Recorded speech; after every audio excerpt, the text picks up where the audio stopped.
It is a great pleasure for me to introduce to you our next plenary speaker, Professor Daniela Landert.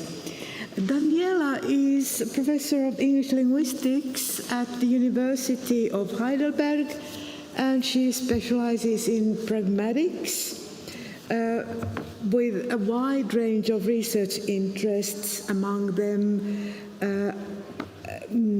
study of spontaneous language, performed language, pragmatics of fiction, historical linguistics, historical pragmatics, corpus linguistics, corpus pragmatics, stance and modality, and discourse and mass media communication. Daniela defended her PhD thesis in English linguistics at the University of Zurich in 2012, and her habilitation at the same university in 2021. Over the years, she has held several research and teaching positions in Helsinki, Lancaster, Basel, and Zurich, up until being appointed to a chair in Heidelberg in 2022. It goes without saying that Daniela is an enthusiastic, innovative, and hard-working scholar whose work has enriched the field in many, many ways. Her research keeps on targeting new materials, and she has also devoted a lot of time and effort to develop methodology, especially as regards enhancing corpus-based studies and corpus linguistics techniques. So let's take a brief look at Daniela's work just to give you an idea of the amazing range of her research competencies. She has already completed 2 major projects, one in private and public mass media communication and the other in historical corpus linguistics. In the first mentioned project, Daniela looked into the study of personalization in 5 British online newspapers and identified different types of strategies newspapers used in order to present news as something personal. The project resulted in a research monograph at Benjamin's in 2014. In her second, by now also completed project, Daniela turned to epistemic stance in early modern English and investigated how speakers and writers in the period from 1500 to 1700 expressed their attitudes concerning the certainty and reliability of the information they presented. As part of this project, Daniela developed new methodology that made it possible to automatically retrieve passages in texts that can reveal new insights into features or pragmatic significance. The results were presented in a research monograph, Methods in Historical Corpus Pragmatics, published by Cambridge University Press last year. And recently, Daniela has been looking into the pragmatics of spontaneous and fictional dialogues. In these analyses, she again uses a novel kind of data, this time recordings and transcriptions from improvised theatre performances. What is particularly valuable about this project is that a unique multimodal corpus based on around 50 recordings of theatre dialogue is being compiled and will be made accessible to other researchers. In addition to her monographs, Daniela has published extensively in the form of journal articles and book chapters.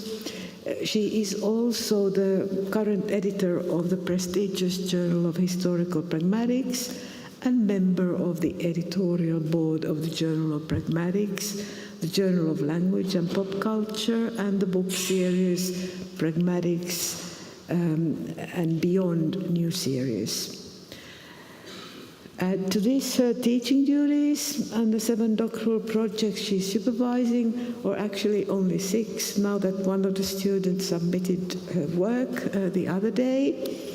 we can be pretty sure that Daniela is unlikely to have a dull moment in the foreseeable future.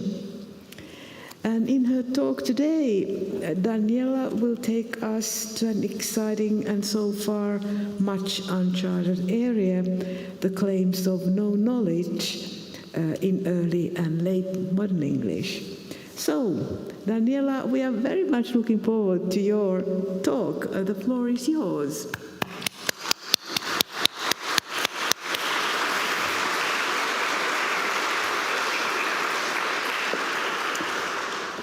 Thank you very much, Maria, for this extremely generous introduction, and also many thanks to the conference organizers for the wonderful organization of the conference. Okay, I hope you can now hear me. It's such a pleasure and such an incredible honor that I can be here and speak to you today. So, as Maria already said, the topic of my presentation is claims of no knowledge in the history of English. And let me just get this here going. Okay, wonderful. So I would like to start with an example from the corpus of early English correspondence. You can see the passage here. This passage is from a letter from Elizabeth, Duchess of Norfolk, to John Passon III. And in the letter, she asks John Passon to intervene in a matter of inheritance. In the quoted passage, there are several markers of epistemic stance, of expressions of certainty, reliability of information, and also, in this case, evidential markers, so source of information. For as much as I understand, marks information as being based on inference, as it is said, a marker of reported information, and the same also applies to entendith to report, which is a variant of therin reports, which is used to mark hearsay information again. So these three markers express an intermediate degree of commitment to the certainty of information, I would say. And in contrast, the marker in yellow marks absence of information. I know not. Okay, so Elizabeth here states that she does not know what Sere Harry intends to do with the manor. And this is a type of expression that I'm going to talk about in this lecture. And in contrast to the by now quite rich literature on epistemic stance markers of certainty and probability and so on, such claims of no knowledge have received surprisingly little attention in historical research, at least. Yes, I will like to talk a bit about, especially about the functions of such markers in the history of English, and by doing so also engaging in some more general reflections about the challenges of studying pragmatic markers from a historical perspective. Okay, so that will be the main focus really in a broader perspective. One specific claim of no knowledge that has been discussed, at least to some extent, also from a diachronic point of view, is I don't know. This is the one slide in which I talk about structure. So if you're interested about structural change, I have to disappoint you. I will not talk about this because I will talk about functions. But I don't know has been described as an expression that has undergone grammaticalization, in the course of which it developed from a structurally variable expression, which consists of a complement taking first-person verb and a form of negation, into a pragmatic marker that is morphologically and phonologically reduced, semantically bleached, and that also acquired new pragmatic functions. So rather classic example of grammaticalization of a pragmatic marker. What, of course, we can also see is that in a longer perspective, the rise of do support affected the construction. So in earlier phases, we see I know not expressions, whereas later on, we have do support for negation. But as I said, I will actually not talk about this, but I'm more interested in the pragmatic functions. And from a historical perspective, functions of I don't know have really received very little attention. And I was surprised when I tried to follow up on some of these historical stance studies, trying to find discussions of I don't know. There is really quite little. But they have been studied in present-day data, mostly in spontaneous conversation. One of the earliest studies is by Tsui, already published in 1991, and she observed that I don't know often is not used in the place in which you would expect it in spontaneous conversation. So it's often not used as an answer to questions about information, but instead it can occur in other contexts, and it can fulfill a wide range of different functions. So we have uses as epistemic markers. We've already seen an example before in a very different context, of course, but so marking uncertainty or lack of knowledge, lack of access to information, and so on. But they're also often used as politeness markers, in a sense of polite avoidance. I don't know, that kind of use, polite disagreement or avoiding commitment. They can be used as markers of discourse coherence, to mark planning and self-correction in discourse, or also for turn management, especially floor yielding, so trailing off with, I don't know, and so on. Despite the variety of functions, Tsui observed that there is a common denominator between them, namely that all of the functions rely on a core meaning of declaring insufficient knowledge. And since Tsui's study, a range of other studies have been published about various aspects of I don't know, exploring some of these functions in more detail, but with very few exceptions, all of these studies were based on spontaneous conversations. Examples include studies by Pichler and Hessen, who investigated variation across different types of interviews, and also a very recent study by Nguyen and Fox-Tree, who compare functions of I don't know, and also the written abbreviation IDK across different types of informal contexts. So what they found in their study was that the mode of interaction, the level of formality, task orientation, familiarity of interlocutors, and some other factors had an effect not only on the frequency with which I don't know was used, but also on its functions. And that's the aspect that I would like to focus on today as well in the historical data, so these contextual effects on functions. Interestingly enough, claims of no knowledge have also been studied from a typological perspective. There is, for instance, a special issue of the Journal of Pragmatics, edited by Lindström, Maschler, and Pekarek-Döhler, where different contributions compared claims of knowledge across different languages, also typologically unrelated languages, and they come to the conclusion that there are strong parallels across different languages, not just with respect to structural processes of grammaticalization, but also with respect to the functions that these expressions fulfill. And from the perspective now of historical pragmatics, so my point of view, these findings raise questions. So if we find these similarities in function in typologically unrelated languages, should we then also find the same functions in historically earlier periods of a language, for instance? More generally, how similar are the functions of claims of no-knowledge in historical periods compared to the functions that they fulfill today? I will not really be able to answer that question today, and I will also explain to you why. I think it's an unanswerable question to some extent. But I will address two different questions today. So first, I will provide a very brief and also somewhat selective overview of the use of claims of no-knowledge in early and late modern English, and in doing so, I will focus on the range of different functions that claims of no-knowledge fulfill in selected historical contexts.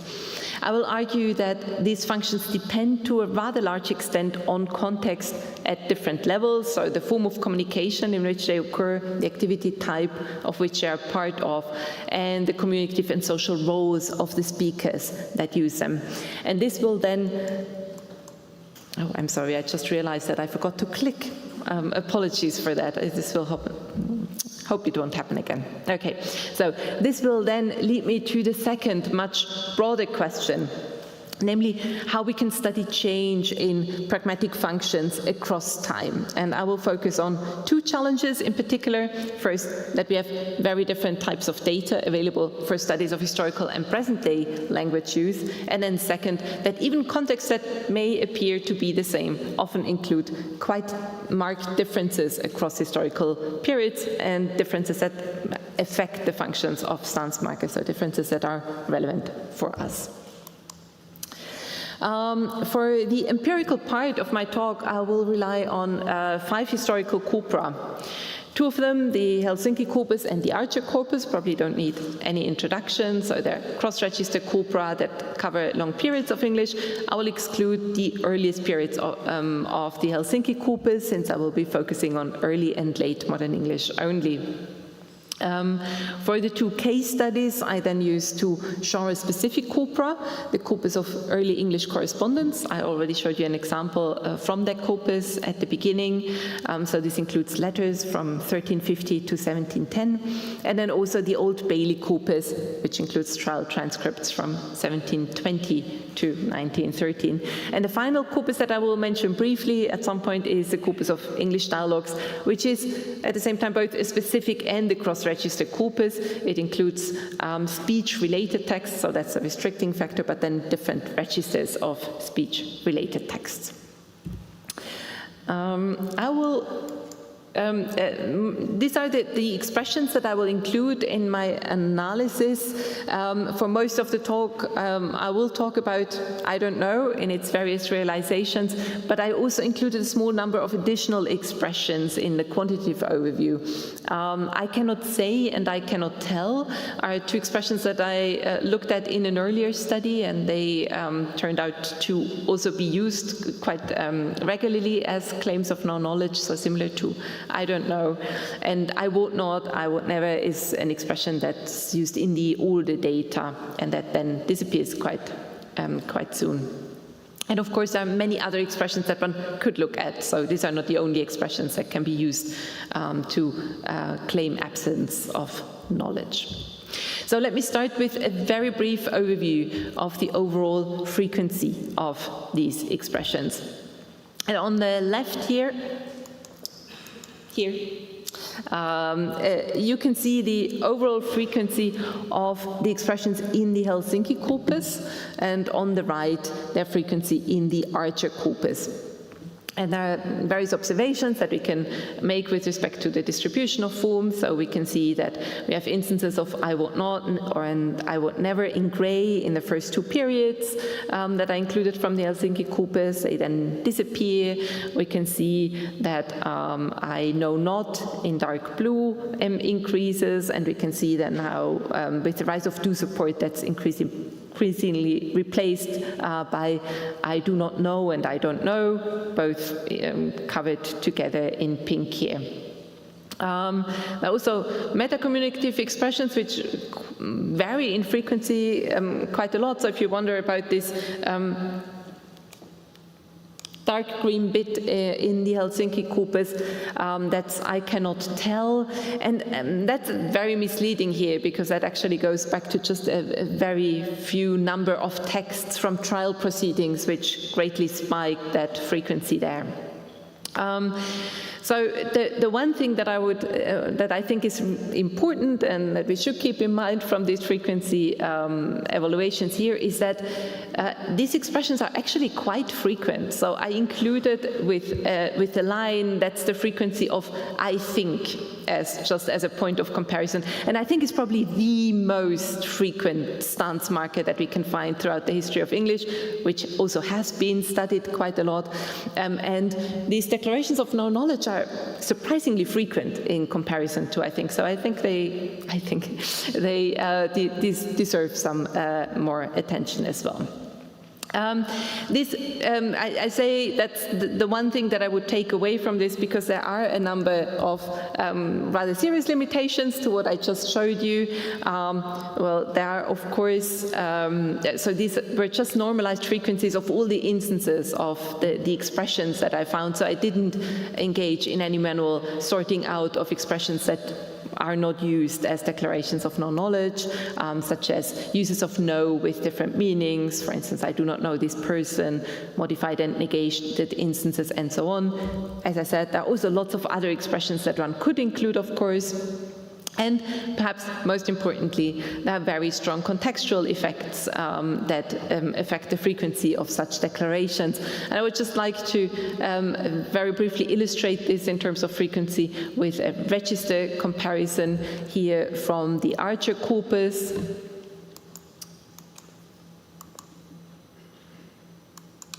Okay, so on the left-hand side, the American English part, on the right-hand side, the British English part.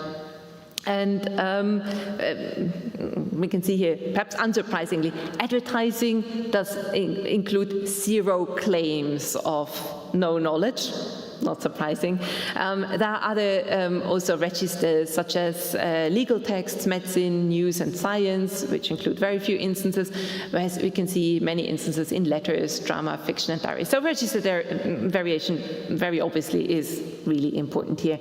And even if we focus on, if we look at the corpus of English dialogues, which includes only speech-related data, we can see quite marked differences across these different types of speech-related data, with trial proceedings really standing out as the one context where they are most frequent. So some very preliminary conclusions then about frequency. We can say that claims of no-knowledge are used throughout early late modern English, especially expressions including know are quite frequent, also if you compare it to I think, and there are marked frequency differences across registers. Now, I would like to move on to the analysis of the functions of such constructions, and here I will just focus on 2 registers in which they can be found with high frequency, namely trial proceedings and correspondence, so letter writing. And I will start with trial proceedings, claims of no-knowledge based in the Old Bailey corpus. I've already briefly mentioned the Old Bailey corpus, so it includes trial proceedings from 1720 to 1913 in the version that I use. It includes almost 200,000 trials, so it's a huge corpus. And what makes the corpus very valuable for pragmatic studies is that it includes utterance-level annotation of speaker roles, and that's very important if you're interested in contextual effects. So speaker roles in trial proceedings, we can very roughly distinguish between 5 types of participants, which fall into 2 main groups: those who ask questions, judges and lawyers, and those who answer questions, witnesses, defendants, and victims. However, the roles are not always quite so clear-cut, and it's important to keep in mind that courtroom procedures also underwent far-reaching changes over time. The 18th century in particular saw a lot of change in this respect, so this is a period in which the adversarial trial was introduced. For instance, it involved changes in the roles of defendants. Up to then, defendants had to defend themselves. They weren't allowed access to legal counsel. And that meant that they were also allowed to ask questions. And then at the later stage, the defendants usually had legal representation who would ask questions on behalf of them. So there are lots of shifts in roles also with respect to that. And previous studies, ones by Don Archer, Claudia Claridge, Patricia Ronan, and others have shown that these changes affected the realization of linguistic strategies. So, for instance, question strategies that changed over time, or also the use of epistemic certainty markers. If we just take a very brief look at the distribution of relevant expressions, then unsurprisingly we find that those who answer questions use declarations of no-knowledge much more frequently than those who ask questions. So we can find a few instances also with judges and lawyers. And I would like now to delve a bit further into these functions, and this will be selective. I'll show you a few examples of some of the functions that I found here. Some of the most prototypical examples can be found in answers by witnesses. Okay, so these are the contexts in which you would expect them. Prototypically, there is a question, a witness doesn't have the answer, so we use, they use, I don't know. In this context, claims of non-knowledge usually express their core meaning first and foremost, namely declaring an absence of knowledge, resulting in the inability of the witness to answer a question that was posed to them, such as in this first example. However, there's also often a slight variation of this function. So, for instance, in the second example, I don't know is not used as the answer to the question, but to indicate the limitations of knowledge that apply to the answer. So the witness provides a vague time indication soon after Michaelmas, and then specifies this further, that further details about the timing are not known to them. Claims of no knowledge are also often combined with other markers of epistemic stance in witness statements, such as markers of certainty and likelihood. And the effect of declarations of no knowledge about additional and also unprompted information is that it emphasizes the contrast between information that is known to the witness and information that is unknown.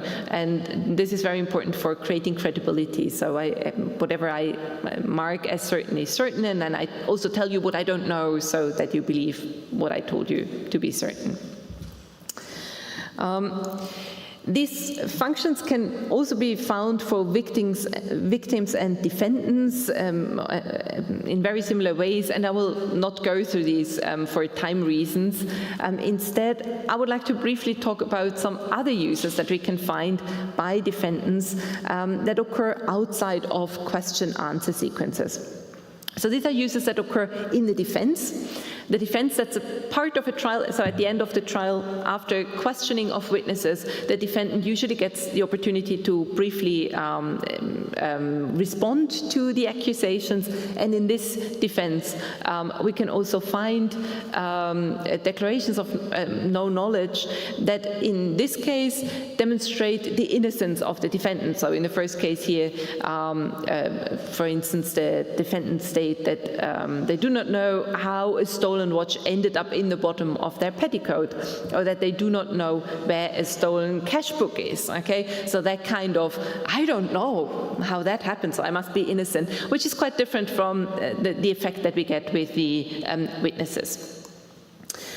In some cases, we also have defendants who do not even deny that they carried out an act, but they deny that they're responsible for the act. So they may say, I don't know what came into me. Or I like the second example here, at the change of the moon, my head is light and I don't know what I'm about. Okay, so this kind of, I don't have the information, but then that also makes me not responsible for what I do. And the final example is interesting because it's different from the others. So it comes from, it's part of a procedural statement. So I do not know how to speak. I'm not able to actually defend myself because I'm not familiar with the courtroom procedures. And in this case, we have an ability meaning here. So that's not actually an epistemic marker, but still I would argue that it's linked to also and it has an epistemic dimension because it says something about epistemic access, about not having access to knowledge that allows you to able to act in this situation.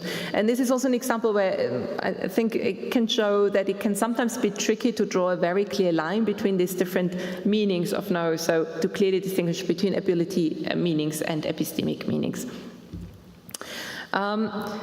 Now, I mentioned that also sometimes we have uses by judges and lawyers, much rarer, of course, but still we can find a few uses. And when declarations of no knowledge occur as part of the questioning, they usually tend to function as questions or as prefaces to questions. And this, of course, makes sense. So if you think about the purpose of a courtroom interaction and the role of judges and lawyers as those asking questions. So if they declare, I don't know something, it's an invitation to provide that information. So thinking about the role of the person who actually uses a declaration of no knowledge is really important in understanding what function they have in the interaction. There are also some additional occurrences. I will not mention these here, or will not go through these for time reasons, but instead I would like to just summarize a few brief observations about functions of claims of knowledge in courtroom interaction. So if we want to draw some conclusions from this, the most important point in my view is that the function of claims of knowledge depend on context in various ways. There are differences in the function of I don't know across different groups of speakers in the courtroom, and I would like to stress that these differences are not just differences in distribution. Rather, it simply means something different for a judge to declare an absence of knowledge than it does for a witness. In other words, the function of I don't know depends on the role of the speaker.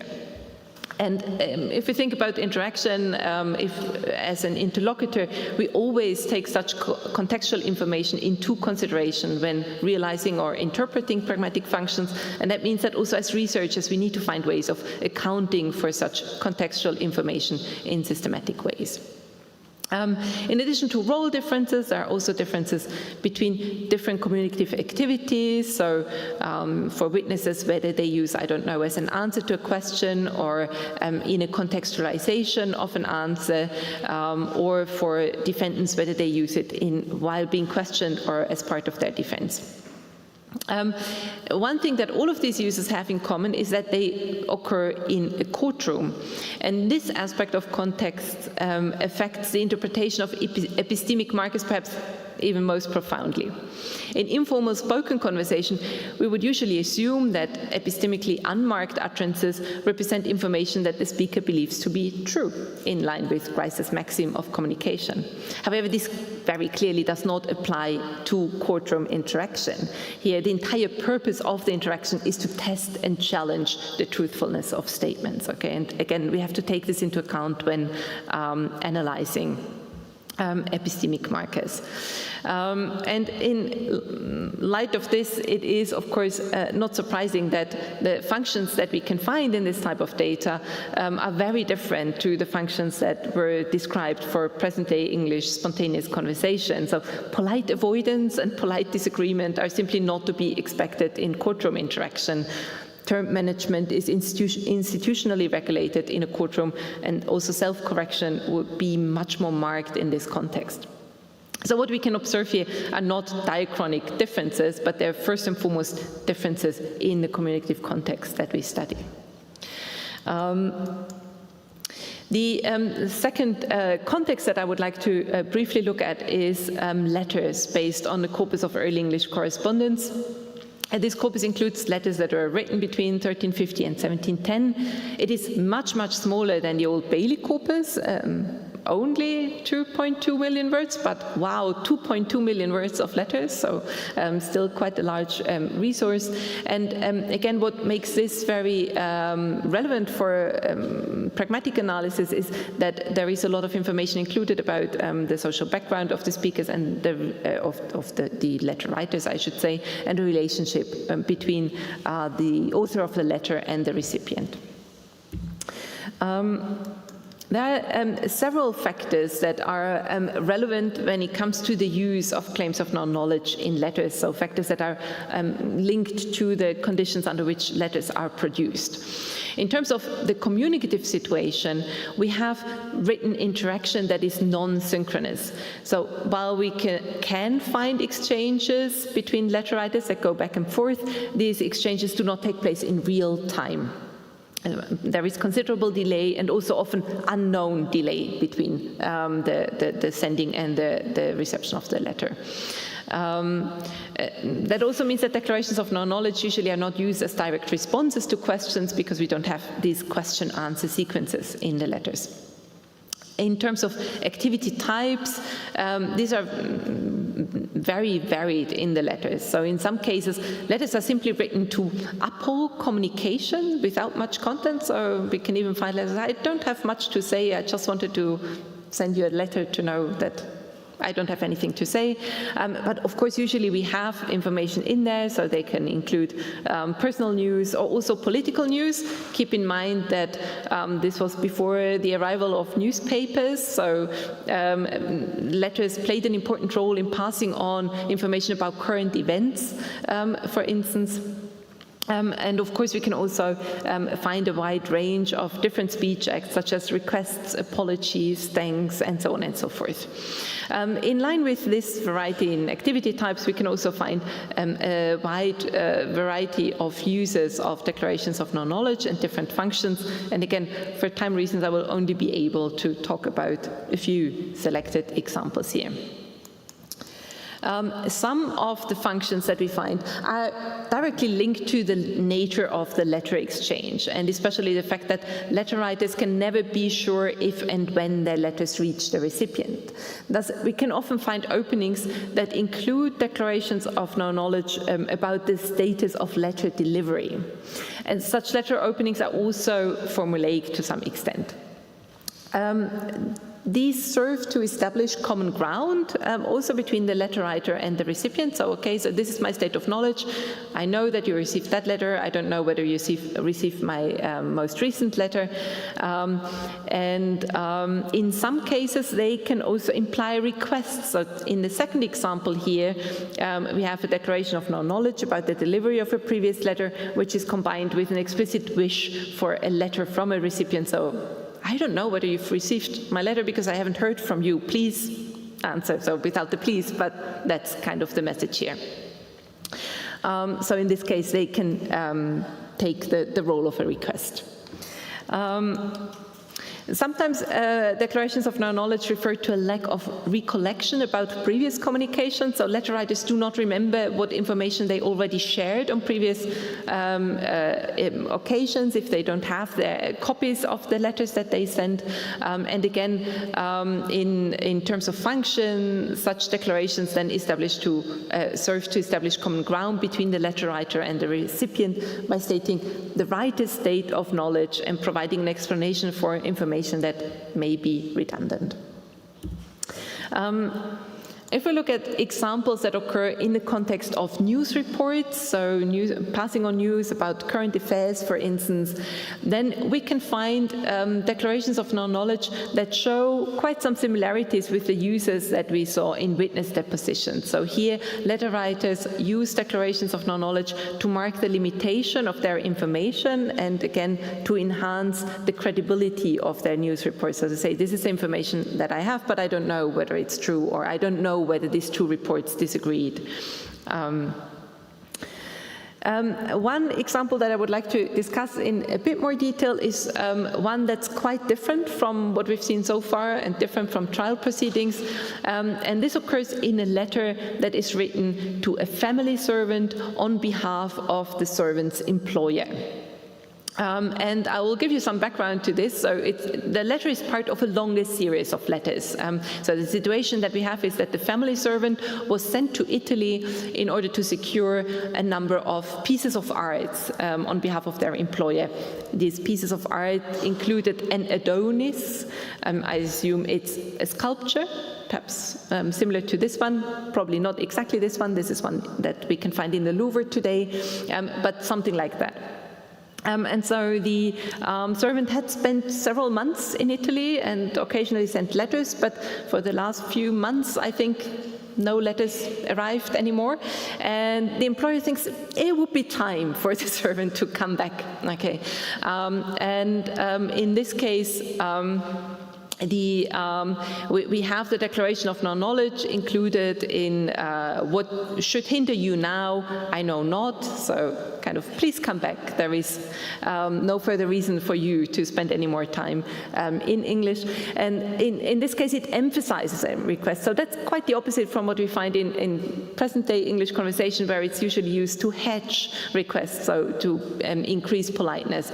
And here we can find a different function of this.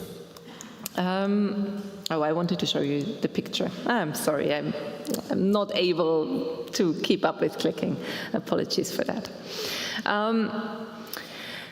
There are some other instances of politeness. I couldn't find any hedging uses of politeness so far, which probably says more about politeness cultures in general than about the functions of declarations of no knowledge, because that was just not the dominant way in which politeness was realized at the time, right? So instead we can find uses of, I don't know, that are actually inability uses, so not epistemic uses, which in a very different way relate to politeness. But that would be a topic for a different presentation. So, to briefly summarize some of the observations of claims of no knowledge in the corpus of early English correspondence, we can see that position, communicative activity, and social roles affect the functions of claims of no knowledge. In addition, there are also some aspects of the form of communication that seem to be relevant, such as the uncertainty of information transmission. And the form of communication is also responsible for the fact that we do not have any instances of turn management or marking discourse coherence. That simply would not occur here. Another contrast to present-day English that I just mentioned is the realization of politeness, which takes a different form, but which is linked to more general differences in politeness cultures as well.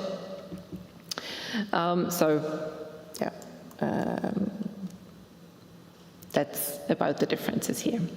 So, to conclude, I have argued that declarations of no knowledge are used throughout early and late modern English with a wide variety of functions, and that these functions are closely linked to various aspects of context. So, what does this mean for the aim to carry out a diachronic comparisons of the functions of claims of no knowledge? Well, we have a number of problems here if we want to investigate this. And perhaps the most obvious problem is the very well-known problem of data limitations of historical studies, and more generally speaking, to problems of the comparability of data sets that we work with.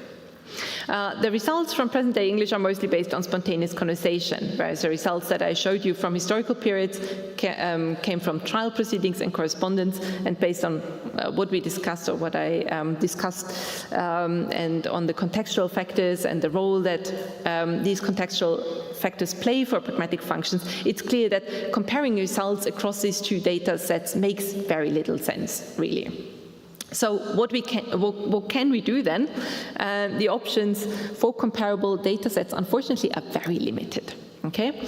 So unless we find a way to investigate historical interaction in contemporary time, to borrow an expression from the fiction author Jodie Taylor, who uses this to refer to time traveling in her fantasy fiction series of the Chronicles of St. Mary. So we'll simply never have any recordings of spontaneous spoken conversation from 500 years ago, unfortunately, as sad as this may be. Of course, we can try the opposite, so we can expand the research focus on present-day English data by broadening our perspective beyond spontaneous conversation to include the use of, I don't know, in data sets that match our historical data sets. However, the question still is to what extent present-day trial proceedings and correspondence are actually comparable to their historical counterparts. Luckily, I would say, trial proceedings today take place under very different conditions from a few hundred years ago. As I said, defendants have more rights, and so on and so forth. And also, the veracity of witness statements plays a somewhat different role, given that trials depend much more on forensic evidence, for instance. So lots of factors that play in there. So are these still really the same contexts? Probably not. And similar observations apply to correspondence as well. The first question would be, what kind of correspondence would best match early modern English letters in terms of contextual factors? Handwritten letters? who still writes handwritten letters, on what occasions, okay, emails, but they are produced and delivered in quite different ways, or perhaps, I mean, email is already an old form of communication, right? So perhaps we should then look at voice messages as a better equivalent to letters, but then again, that includes, of course, many aspects that are different. So all of these options are far from ideal from the point of view of comparability. There may be some types of text for which we reach somewhat better comparability, such as fiction, but even here I would argue that there are quite a few question marks when it comes to the comparability of drama texts, for instance, across different periods. So in some, assuming that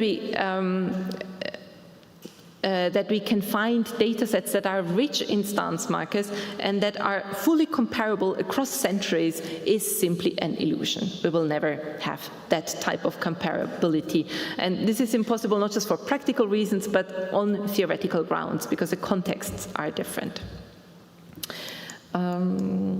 Okay, so what can we do then?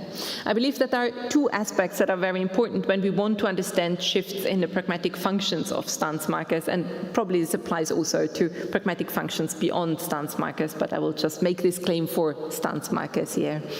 So on the theoretical level, we need to find ways to account systematically for contextual factors that influence the pragmatic functions of stance markers. For instance, we need to systematically account for activity types within which expressions are used.